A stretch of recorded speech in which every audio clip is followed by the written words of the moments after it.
ধনকে দেখলু তুই ননি মনিকা আর আমার বউকে দেখে তোমাকে ভয় লুকোতে হবে না। এই দেখো জাদু চশমা, এই চশমাটা আমার বউকে পরিয়ে দিলে ও আর তোমাকে দেখতে পাবে না। তোমার বউ তোমার লীলা আজ আমি হাতে নাতে ধরে ফেলেছি। এই বলো এটা কে? কই কে? তোমার কি চোখ খারাপ হয়ে গেছে বউ? এই নাও চশমা চোখে দাও। তুমি সবসময় আমাকে সন্দেহ করো। এই তো মেয়েটা। এই তোমার চোখ খারাপ হয়ে গেছে, চশমা খুলেছো কেন? মন্দির কয় গিরা কি গো আমি কি সত্যি অন্ধ হয়ে গেলাম? ভয় নেই, আজ থেকে তুমি এই চশমাটা একভাবে পরে থাকবে। বাড়ি যাও বউ। ঠিক আছে তুমি ঘরে এসো। ক্লাইম্যাক্স अभी बाकी। জাদু চশমা পরিয়ে বউকে বোকা বানিয়ে দিয়েছি, ও আর তোমাকে দেখতেই পাবে না। চলো আজ থেকে তুমি আমার বাড়িতেই থাকবে। এই চশমাটা এবার তুমি পরো, তাহলে আমি কোথায় করে মারবো তুমি টের পাবে না। ছি ছি ছি রে ননি ছি।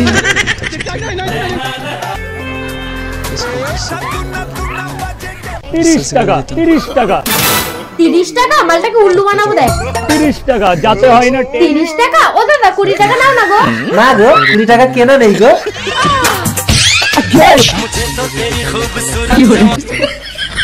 এই নাও দাও, টাকা দাও। দেখলি কেমন উল্লু বানালাম? 10 টাকা নিয়ে যান। 10 টাকা দিচ্ছি দাদা, মাত্র 10 টাকা।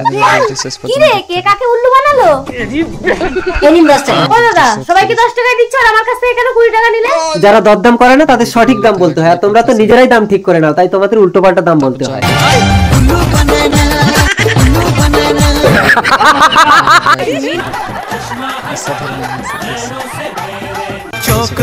মাকে প্রণাম করো কাজল। দাঁড়াও, তোমাকে আমার এই দুই ছেলের সংসার করতে হবে। কেন? কারণ আমার এই দুই ছেলে দুটো বউ আনলে আমার এই সোনার সংসারটা ভেঙে ভাগ হয়ে যাবে। আমি চাই আমার দুই ছেলে সারা জীবন একসাথেই থাকুক। আমি পারবো না দুই স্বামীর ঘর করতে। চল না কাজল, দাদা ওকে যেতে দাও। চলো আমার প্রেমিকার কাছে গিয়ে দুজনকে বিয়ে করার কথা বলি। কলকাতার নোংরা পল্লী থেকে মেয়ে কিনে এনে বিয়ে করো, তাহলে ওরা অনেক স্বামীর ঘর করতে পারবে। প্রেমিকা মা, কোনো মেয়েই তো দুই ভাইকে একসাথে বিয়ে করতে রাজি হচ্ছে না। দুটো ভিক্ষে দেবে?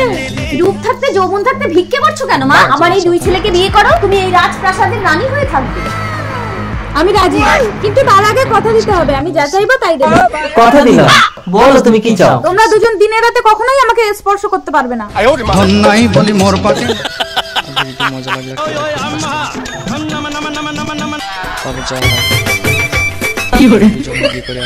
ও মা না, বেরিয়ে এসে দেখো তোমার বাবা আমার মাকে বিয়ে করে এসেছে। ও শোনা, তাহলে তোমার মা তো আজ থেকে আমার মা, তাহলে তুমি তো আমার বোন। না না, বোনের সঙ্গে আমি সংসার করব না। মা তুমি এই বুড়োকে ছেড়ে দাও।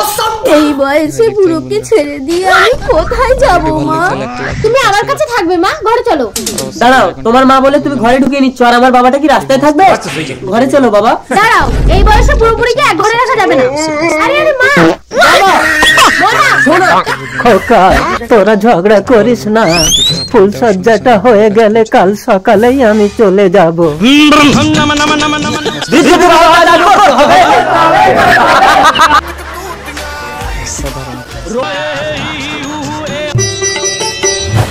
বাবা তোমার এত বড় একটা মেয়ে আছে আর মা মারা গেছে বলে তুমি লোকের বউকে নিয়ে প্রেম করছো? বাবা বলছি তোর ভালো না লাগে ঘর থেকে বেরিয়ে যা, নইলে বল আমরা ঘর থেকে বেরিয়ে যাচ্ছি।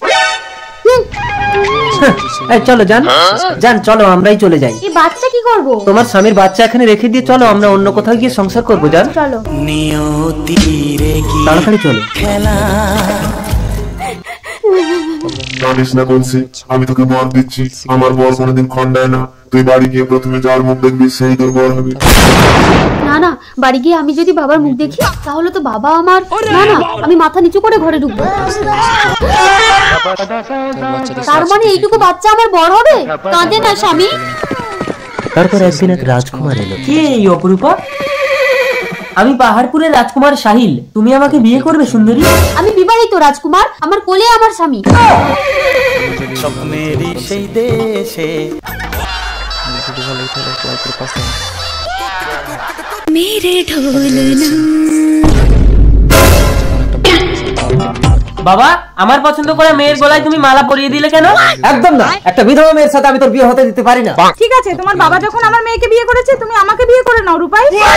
তোমাকে বিয়ে করে আমি কি পাবো? এই দেখো, তোমার মেয়ে মুক্তা যখন কাঁদে তার চোখ থেকে মুক্ত ঝরে।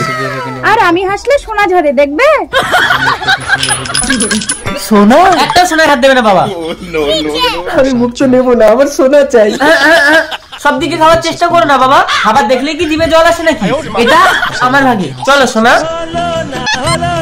ঠিক আছে মুক্তা, চলো তোমাকে ঘরে নিয়ে গিয়ে আমি সারা জীবন একভাবে কাঁদাবো, তাহলে ভরি ভরি মুক্তা পাবো আর আমি বড় লোক হয়ে যাবো। কিন্তু আমি তো সবসময় কাঁদি না, স্বামী মরে গেলে তবেই আমি কাঁদি। আরে আমি যদি মরে যাই, তুমি কাঁদলে চোখ থেকে মুক্ত ঝরলে ধরবে কে? এই তো আমি ধরবো। বউ তুমি বাঁচাও। ধরো।